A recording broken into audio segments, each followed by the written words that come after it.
Shalom. I haven't uploaded anything for a while, but I do want to just talk on this topic of the Passover and the Feast of Unleavened Bread. And you'll see I've made extra emphasis on the because what's happened with time is that the Passover and the Feast of Unleavened Bread have very much become blurred and become one and the same thing. And you can see this, for instance, if you look at the Gospel of Luke. The description in the first century was, "And then came the Feast of Unleavened Bread, which is called the Passover." And now originally, the Passover was just a night long. It was a lamb that was eaten, and whatever remained of it in the morning would be destroyed, and the Passover would cease to exist. And the Feast of Unleavened Bread was always a week-long occurrence, and yet they both became synonymous with each other over time. In fact, you get this also in the Jewish culture, where today, in Judaism, they'll describe Passover as this is day 1, day 2, day 3, day 4, day 5, day 6, day 7 of Passover, and not mention the Feast of Unleavened Bread. It's just the whole season of Passover, and so they've become very much indistinguishable from each other. Now, originally in the scriptures, the season of Israel coming out of Egypt was known as the time of their deliverance and the saving of Israel and redemption, and that was the season. But the Passover was very much linked to a night's lamb eating ritual, and the feast was a separate event of 7 days. And we're going to look at that and how we can discern that in the scriptures as it was originally kept. So the only way I realized that I can do this is to help people discern the different texts. And what I mean by this is it's very tough to see the distinction of these two Moedim when we don't see the distinction of different texts, and we can read through passages and we're not aware of, hold on, we've just shifted into a description of something completely different. And this is the case, a huge case, when reading Exodus chapter 12 and 13, the first part of Exodus chapter 13.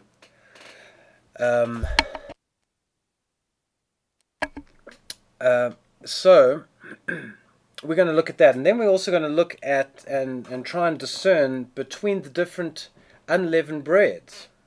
This is also part of seeing a distinction of times, and so it's going to be important to wrestle with this issue of unleavened bread and how the text starts presenting where Israel was in terms of the removal of leaven and so on. And so we're going to look at that as well. And then finally we're going to look at the Passover and its uniqueness among all other Moedim, a seriously privileged moment for Israel. And yet what's interesting about all the Passover passages, there's no description of it as a Shabbaton, as a high Sabbath. There's nothing about it being a day of rest.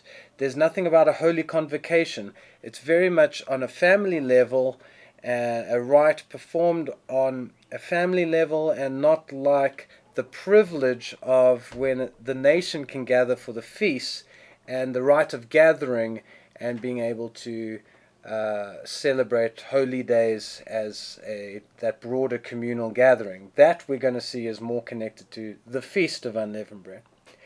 And so let's begin with the first part, which is discerning between the texts. And so I've put up a slide here where you can see, this is Exodus chapter 12 and the beginning of 13, where you can see I've highlighted the shift of text moving from portion to portion, and to get our minds around the different topics being spoken of. Where there is red, this is speaking about the Passover. Okay, and when there is blue, it is speaking about the Feast of Unleavened Bread. And the green part is a passage where we have a narration of events, where it's very much storytelling. Okay, and it's not prescribing how to keep the moed. It's just in general just telling us how things unfolded. And so, yeah, these passages are that it's the Passover definitely from Exodus 12 verses 1 to 13. Then from verse 14 to 20 it moves into the Feast of Unleavened Bread, and you'll begin to see a distinct shift in description. It then goes back from verse 21 through to 28, and we have instructions about the lamb meal, the Passover meal.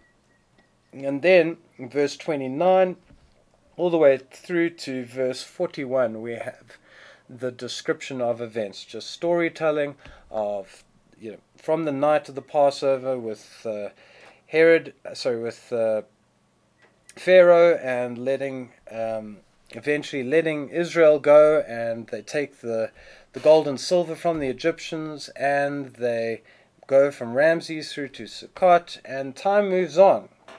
And you see the editing of text here, because by the time we get to verse 41, the description of Israel is 600,000 men, and the divisions of Israel, it's very much Israel is now organized. And then it goes back to verse 42 with a passage on Passover preparation, and clearly this is what would have been given to Israel before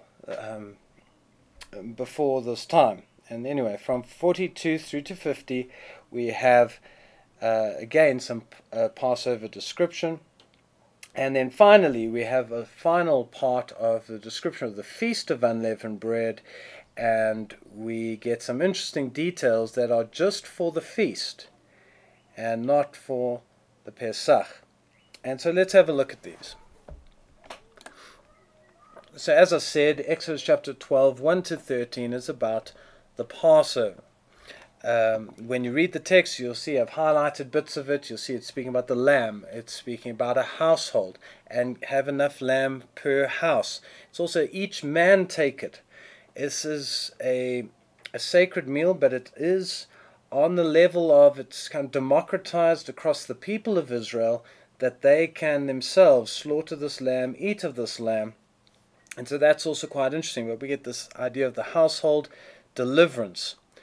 Going on to the next, as it moves through, what's interesting here is you kill it in the evening, and the scriptures present this, the rite of the Passover and the ordinances around the Passover is definitely bookended by evening and the morning. And that's why also you'll commonly get the references of nighttime, of night, and you shall eat it in that night, roast it, and then by the morning the ideas of just destroy what remains. And so we're slowly moving through this passage, but you can clearly see this is about 1 to 13. That passage is about the Passover, and also we get there the distinct historical event surrounding it is the judgment on Egypt. You'll read there, it speaks about smiting all the firstborn of the land of Egypt and against all the gods of Egypt, and will execute judgment, and ending there with, I will smite the land of Egypt. Now, as I said, it flows from this description of the Passover, and it goes into the blue, which I said is the Feast of Unleavened Bread. And it's important to see this separation, and you will see it. Let's have a look at verse 14. Verse 14 says, And this day shall be unto you for a memorial, and you shall keep it a feast. Now, this is the first time we're getting the use of the word feast. All right? Feast is associated with festivity. We were told in Israel to have gladness and joy in our feasts. All right. In fact, the word used before there, where it says you shall keep it, as you'll see, I put the Hebrew word there in bracket because it's more than keep it. It's not just the general sense of you shall keep a commandment. It's actually the word chagag, And this word is only ever used for feasts because it means celebrate. It implies joy and rejoicing. And so there's a distinct shift here. We've moved from an ordinance around the judgment of God being poured out on Egypt, and verse 14 we're getting now the mentioning of a feast. You shall celebrate. Chagag is about be giddy, dance, just revel in it. And we see new descriptions coming in as well of 7 days. 7 days you shall eat unleavened bread. Even the first day you shall put away leaven out of your houses. This may be a surprise to many of you, but the description of removing all leaven from your houses is not found in any of the passages that are speaking directly with the ritual of the Passover meal. With the Feast of Unleavened Bread, it comes through in verse 15 and in verse 19, this emphatic description of removal of all leaven from your dwellings, from your quarters. This is unique.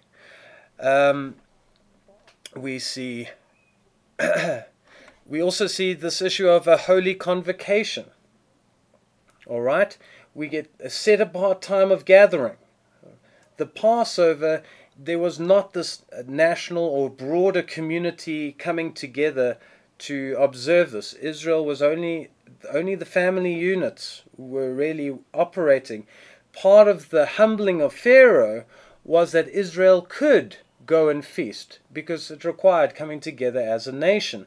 Now, with the Feast of Unleavened Bread, we're getting this description of convocation, gathering together, and also what accompanies these national days of gathering is also the injunction that you shall also do no work, or do no regular work. And we get that description here, except what every man must eat. So it's a little bit different to your regular Sabbath because it's a feast day, and so there's cooking during the feast. You don't work, but you can certainly work on cooking. And it moves on.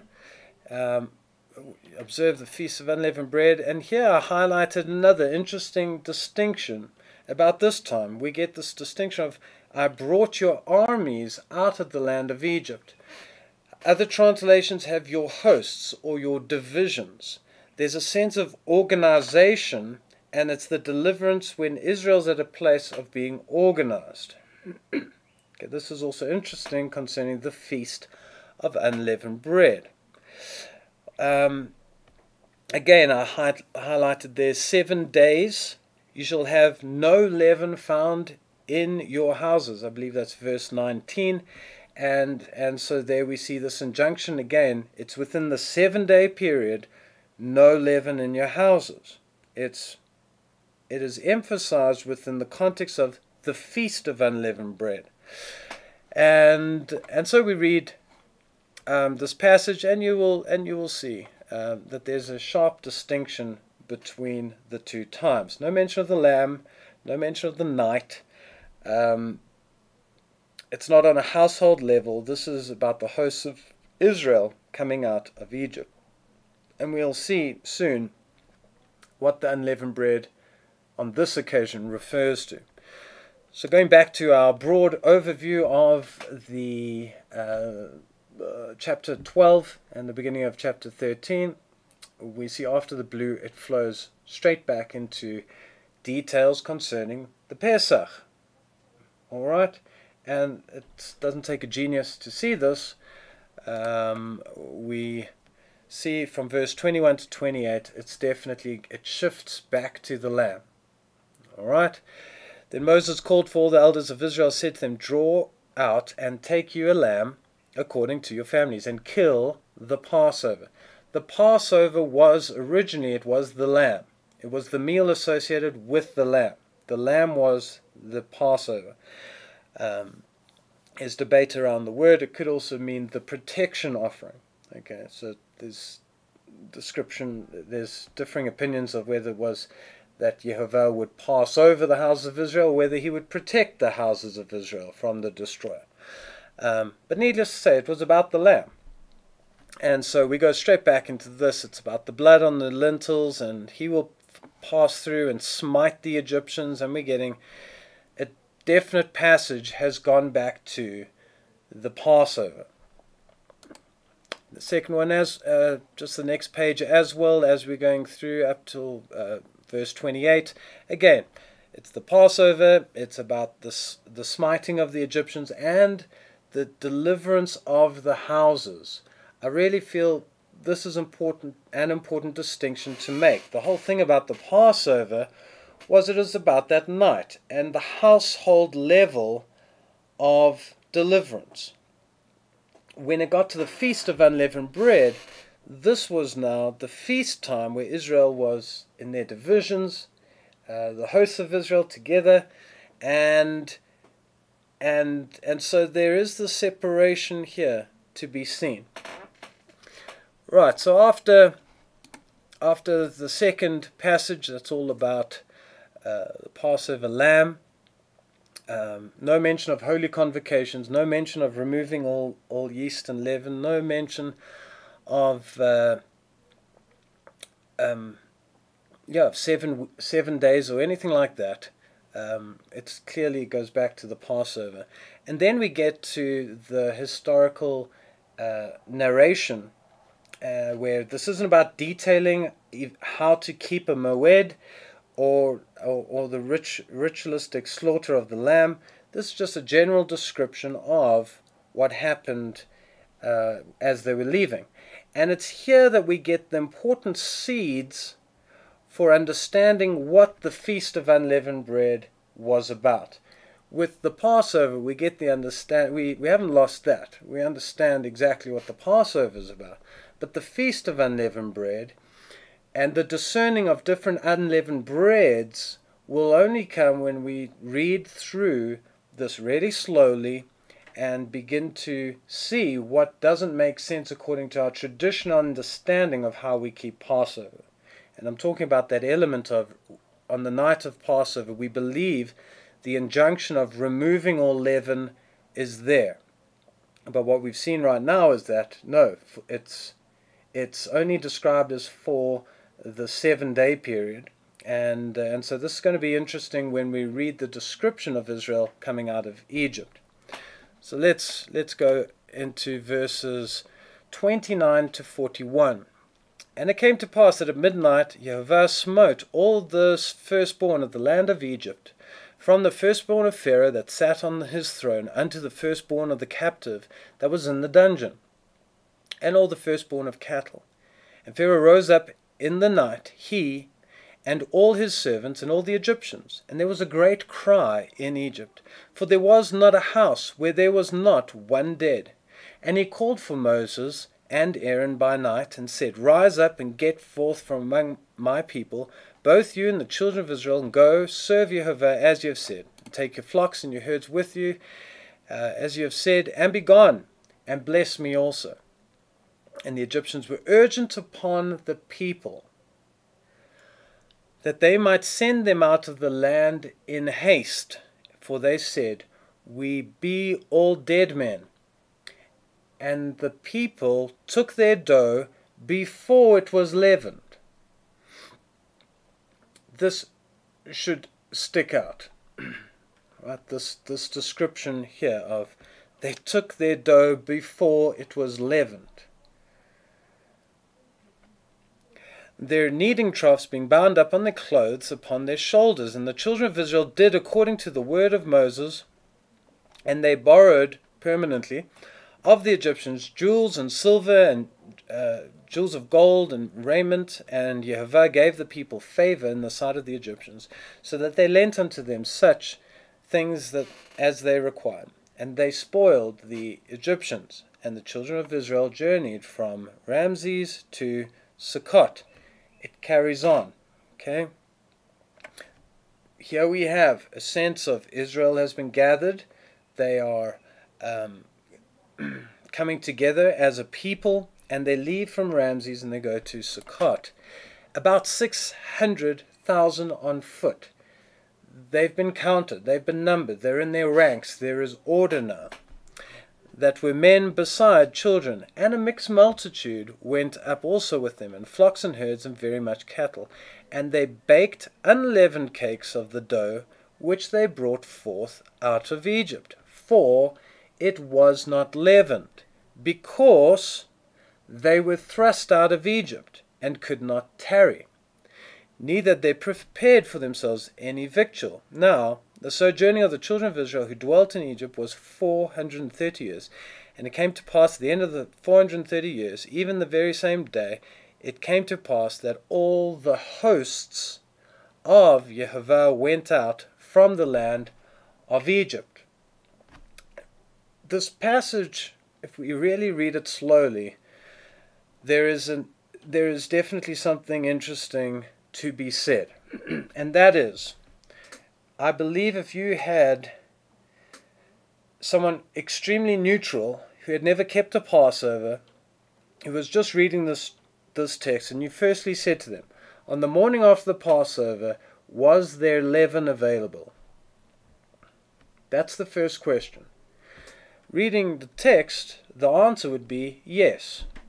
They could have leavened their loaves, but they didn't, or they couldn't do it because they were thrust out. They were rushed. The issue was not that they had a lack of leaven on the morning. The issue was that they had a lack of time. This is extremely important, because just the plain reading would have it, it almost emphasizes again that the Pesach rite, there was no need to remove all leaven from the house. That's why in the morning there was leaven, but because of the rush, we now have a new issue of unleavened bread in the history of Israel coming out in the Exodus. The hasty withdrawal meant that Israel was eating unleavened loaves. This is important to see. And then going back to our Exodus chapter 12, we then see that after this narration, we've got to the point of they're at Sukkot. They are, this is the day after the Passover, and they're baking unleavened cakes, and yet then it just jumps back into a red passage, clearly just about the Passover, and this is where you see different different editing happening, where different portions are placed, and this isn't, in my opinion, the best place to put it, but it's not completely out of context. We're in the spirit of departing, but it just jumps back in time, and we get some more details about the Passover, and so we can read. And the reason we can begin to see, well, this is most probably a Passover passage coming up, is it begins with, it is a night to be much observed unto Jehovah for bringing them out of the land of Egypt. This is that night of Jehovah to be observed of all the children of Israel in their generations. And so it doesn't surprise us that soon after we see, he said unto Moses and Aaron, this is the ordinance of the Passover. Here we also get the interesting description of circumcision becoming important. No other moed, no other appointed time requires physical circumcision. This is going to be an important detail. It's only mentioned with the Pesach. It is not mentioned as an important part of the Feast of Unleavened Bread. With the eating of the lamb, it is important. And there again we get the sense of houses, this household level of deliverance, and we know the pouring out of vengeance on Israel, on Egypt. That's not mentioned so much in this passage, but we get the sense of keeping it, and this is not the word chagag. Okay, this with the Pesach, it is just this general sense of keeping it. There's not this celebrate, have joy and mirth. It's a lot more solemn in its description. And there's this extra level of set apartness through the physical circumcision that's coming through more and more as well. And so we have one more portion left, but I hope you are seeing these divisions as you're working through the passages. And we have one more passage left, It is the last verse of chapter 12. I wish they had made chapter 13 just one verse higher, because you're going to see why it should not be, verse 51 should not be connected with verse 50, because we know that the Passover was the deliverance of houses, and you're going to see in verse 51 it goes back to the armies and the divisions, and we get that sense of organization. But let's read about that. All right. And also put the Feast of Unleavened Bread with a little star there, because it also brings in, this passage also brings in something known as the redemption of firstborns, which you don't need to get into, but there were other offerings of domestic animals outside of the Pesach. And that kind of comes in and out in this passage. But we get again the Feast of Unleavened Bread, and we're going to look at the description surrounding it. And it came to pass on that very same day that Jehovah did bring the children of Israel out of the land of Egypt by their armies, their divisions, their hosts. Israel's gathered. And Jehovah spoke unto Moses, saying, Sanctify unto me all the firstborn, whatever opens the womb among the children of Israel, both of man and beast, it is mine. And Moses said unto the people, Remember this day in which you came out from Egypt, out of the house of bondage, for by strength of hand Jehovah brought you out of this place. There shall be no leavened bread be eaten. This day you came out in the month of Abib. Okay, right now we could maybe interpret it both ways. This could be the Passover, it could be the Feast of Unleavened Bread, but it moves forward. And it shall be, when Jehovah shall bring you into the land of the Canaanites, the Hittites, the Amorites, the Hivites, the Jebusites, which he swore unto your fathers to give you, a land flowing with milk and honey, that you shall keep the service in this month. 7 days you shall eat unleavened bread, and in the 7th day shall be a feast, a chag. Again we're getting this description of chag, 7 days. We're definitely getting something separate from the Passover. And we also get the interesting description of what's unique about the Feast of Unleavened Bread, which we don't necessarily see with the Passover. And that is, again, as with verses 15 and 19 in chapter 12, so we get here in chapter 13. It says, There shall no leavened bread be seen with you, neither shall there be leaven seen with you in all your quarters. And you shall show your son in that day, saying, This is done because of what Jehovah did unto me when I came forth out of Egypt. And it shall be for a sign unto you and upon your hand, and for a memorial between your eyes, that Jehovah's law may be in your mouth. For with a strong hand has Jehovah brought you out of Egypt. And so, just going back to our bird's eye view, it's really good just to see that we can discern different passages. And if we don't do this, we're going to get into some trouble. Now, the one thing this reading the text undermines is an ancient tradition of when Jewish people keep the Passover rite. It's a fundamental part that they've incorporated into it, is that you take the last bit of leaven in the house and you remove it. This they do. Now, there's nothing in the Passover description that mentions this. And so, if we understood that this is for something separate, for the Feast of Unleavened Bread, we can then understand the historical narrative of a Passover where you didn't have to remove all the leaven from your house. We can understand the description in the morning that because of haste, they could not leaven their loaves. Okay? If they had destroyed all leaven, it's clear that verses 15 and 19 of chapter 12 and the last one we read in chapter 13, Israel did not obey, because the description would be, and they had unleavened bread because it was impossible to make unleavened bread. If you had destroyed all of it, you wouldn't blame the hastiness of it. That that had nothing to do with it. There was no lump of leaven like a sourdough culture. It wasn't like bags of yeast that we get today. Once they'd removed that, it took time to get another lump of leaven. And so this starts to make a bit of sense. But we need to discern these passages. But when discerning them, we also get some discernment about another story in the Exodus that supports a different kind of unleavened bread. That when they were as a host gathered, they left from Ramses to Sukkot, and the description is, and when they were there, they baked unleavened cakes. All right. So outside, is it just Exodus 12 and 13, and that is just showing this possible separation of these Moedim?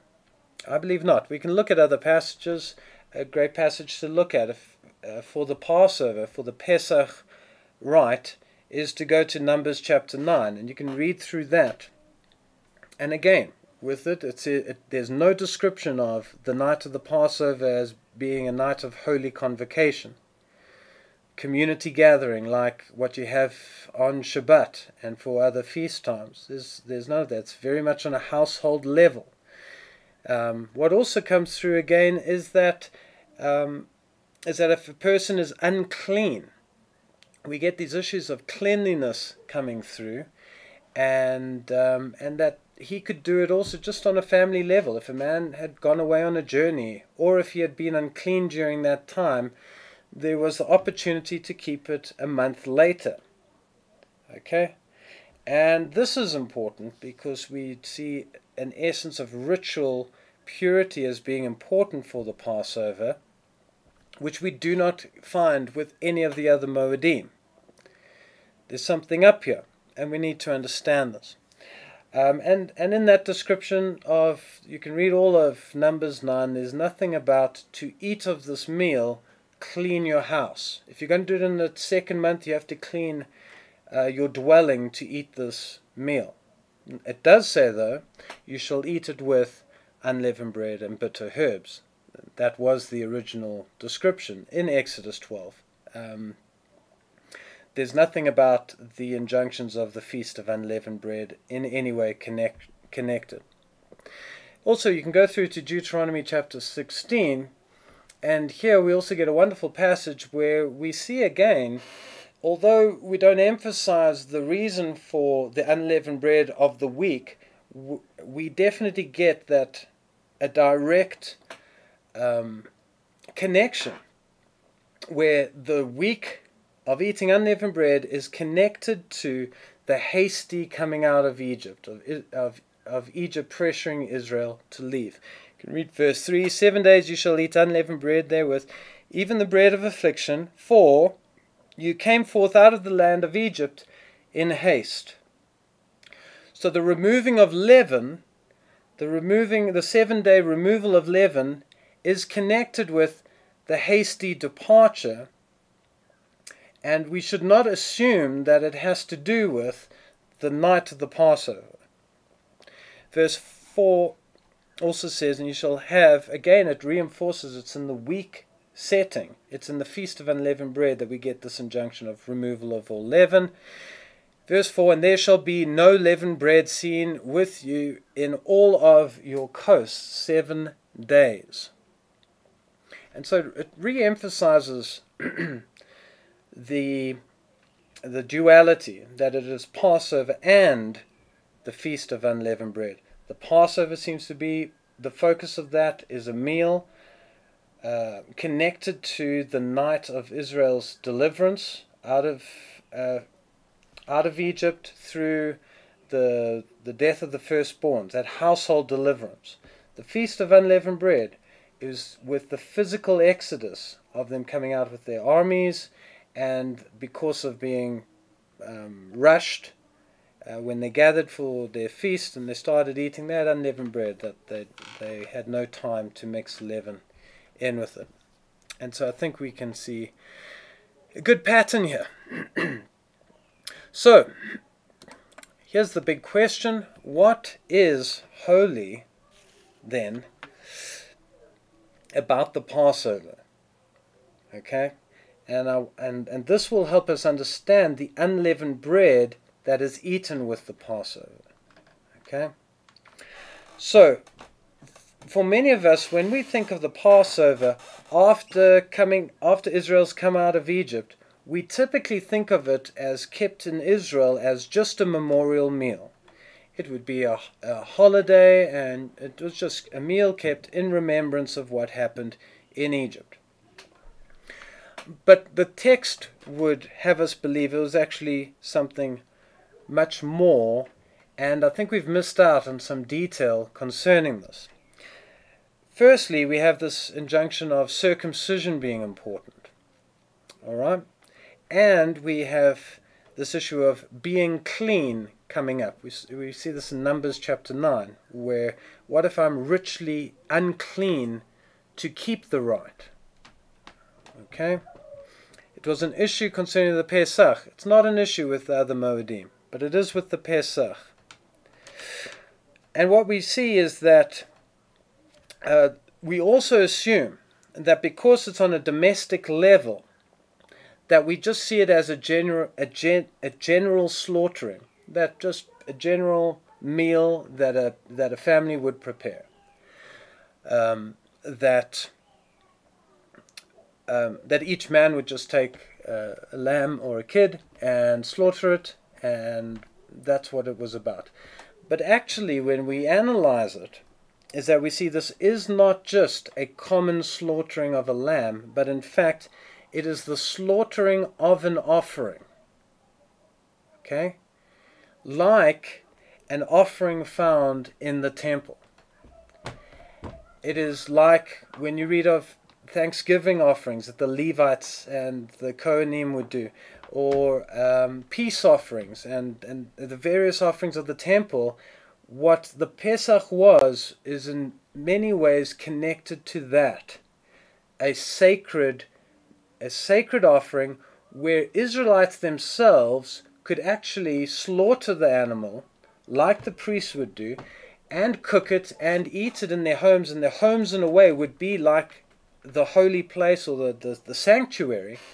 That's why the description is of, take none of the flesh outside and burn things outside in the morning. Very much with temple imagery, there was something really sacred about the Passover. And so this we see, and this also makes sense with regards to circumcision. I'm not going to go through all the passages, but when you read in the book of Ezekiel, we know that our Heavenly Father, what's most important is the condition of the heart, and we have no confidence in the flesh. However, he did require the sign of physical circumcision for being in the sanctuary and to partake of priestly elements.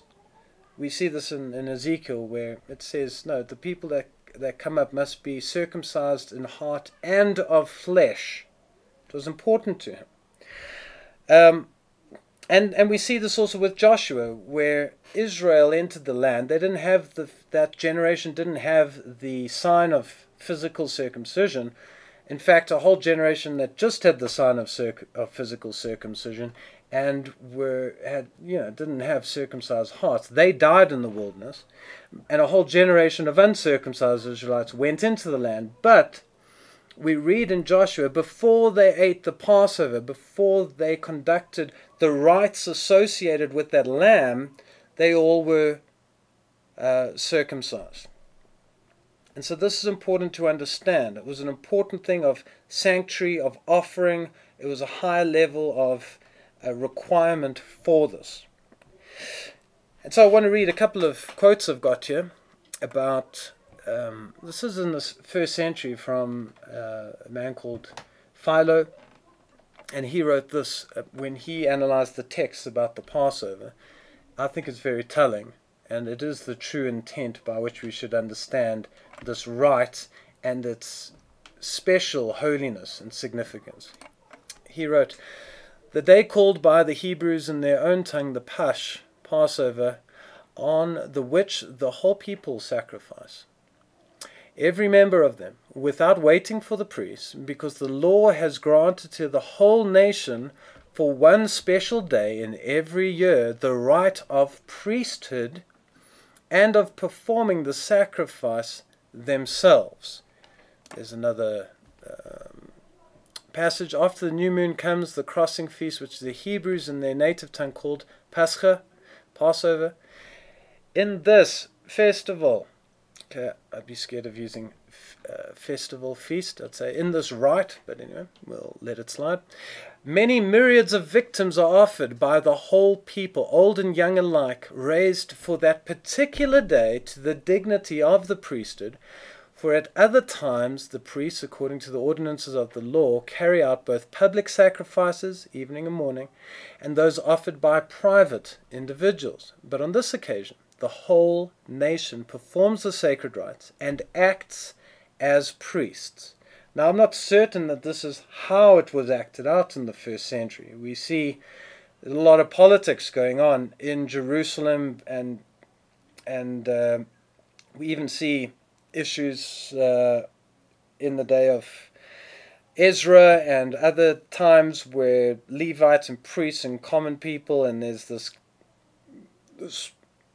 tough negotiation of how close should the commoners come to the holy things of God in the sanctuary. But we definitely get this is the original description of the Pesach rite, not just a memorial meal, but like a Thanksgiving meal, like a peace offering, like those of the temple that priests did. Israel on that night was afforded this opportunity. Therefore, the circumcision sign was important. And also cleanliness comes through as well. So I want to read a passage. We'll end with this passage of 2 Chronicles chapter 30. You can open there if you will. And this was in the time of Hezekiah. And we get a description of this element of Israel being as priests on that night. When we read it carefully, you will see in the text it is there. In 2 Chronicles chapter 30 and verse 15. Then they slaughtered the Pesach on the 14th of the second month. Okay, we see here there was lack of purity, and so there was this delay. The priests and the Levites were ashamed, and they sanctified themselves, and they brought the burnt offerings to the house of Jehovah. They stood in their place according to their custom, according to the law of Moses, the man of God.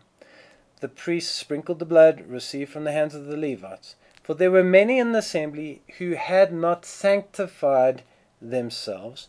Therefore, the Levites had charge of the slaughter of the Passover. For everyone who was not clean, it would suggest that if they were clean, they could slaughter, to sanctify them to Jehovah. A multitude had come, many from Ephraim, Manasseh, Issachar, and Zebulun, and they had not cleansed themselves, yet they ate the Passover, contrary to what was written. They were meant to be clean. But Hezekiah prayed for them, saying, May the good Jehovah provide atonement for everyone who prepares his heart to seek Jehovah, God of our fathers, though he is not cleansed according to the purity of the sanctuary. You get the sense of the sanctuary and purification. And Jehovah listened to Hezekiah and healed the people. This was more than a memorial meal after the Exodus. There's this idea of healing, of finding peace. Jehovah healed them. Even the description of Hezekiah here, may the good Jehovah provide atonement. All right, this was as a priestly meal, seeking restoration of relationship between the households and our Heavenly Father. And so this is really important. And so I have this scripture just to read, but just understand that within the temple offerings, unleavened bread was a part of them. In the book of Numbers and the book of Leviticus, certain parts of Exodus, we can read about within the temple service there were unleavened bread would be specified for different meals and different offerings. So we should not just assume that the Feast of Unleavened Bread had arrived the night of the Passover just because of the description that it was to be eaten with unleavened bread. Also, understanding that for this night Israel would be on the level of priesthood, they'd be able to slaughter their own animals, roast them and eat them. That we see as well that no, there's an element of they could partake of it as priests that night. And so the description in Leviticus 6, 16 and 17 of a Levitical meal, or a priestly meal, let's say. Here we have, and the remainder thereof, this is of the meat, shall Aaron and his sons eat. With unleavened bread shall it be eaten. This was common for these sacred meals. In the holy place, in the court of the tabernacle of the congregation, they shall eat it. It shall not be baked with leaven. I have given it unto them as their portion of my offerings made by fire. It is most holy, and is the sin offering, and is the trespass offering. So here we see an offering for priests, and they would eat it with unleavened bread. The Pesach is very similar. It is very similar, and the lamb is treated just like those offerings in the temple. And there's much parallel between the different offerings of the temple. And so the unleavened bread that we read of with the Pesach, let's not assume that it is about the Feast of Unleavened Bread, where Israel was thrust out at a hasty exit. And now we can understand also with all these offerings of the temple, if you were to eat one of these meals, it was just the meal was to be eaten with unleavened bread and not cooked with any leaven. It didn't mean you had to cleanse your whole house or the place you were going to eat it of all leaven. All right? You didn't have to remove a lump of leaven and then catch another lump. But the meal itself, yes, you'd have no leaven as a part of that meal. But there's no requirement of the whole building to be removed of leaven. This again, understanding the holiness of the Passover rite, this again can explain why the next morning they could have leavened their loaves. The full removal of leaven did not pertain to the Passover rite. And so we get to see a bit of discernment concerning these two moedim. So going back to first couple of slides, Passover and the Feast of Unleavened Bread, I hope you're beginning to see a bit of distinction between the two, and it really helps. Hopefully it's helped to be able to discern between the different texts. I hope you've highlighted them. Otherwise you're going to read and you're going to blend everything together, and we're never going to really see the difference between them. There was a Passover that was eaten with unleavened bread, and there's a 7-day period associated with the hasty coming out of Egypt, and so in remembrance of that, Israel would remove all leaven from their houses to remember the hasty exodus that came after the night of the Passover. Alright, so hopefully, discerning the different texts, discerning the different unleavened breads, and also that you would understand the uniqueness of the Passover above all other appointed times. It is a massive privilege to have of this meal. It's the holiness of it and the set apartness of it isn't it's a holiday or whatever. It's a time to eat a meal. And the meal has tremendous significance for Israel. On that night, we get to partake and fellowship with our Heavenly Father in a sense of atonement, in a sense of healing and restoration, and of restoration of relationship, which typically only priests, only Kohanim, could be a part of. But on this night, we are all allowed to eat in that kind of way.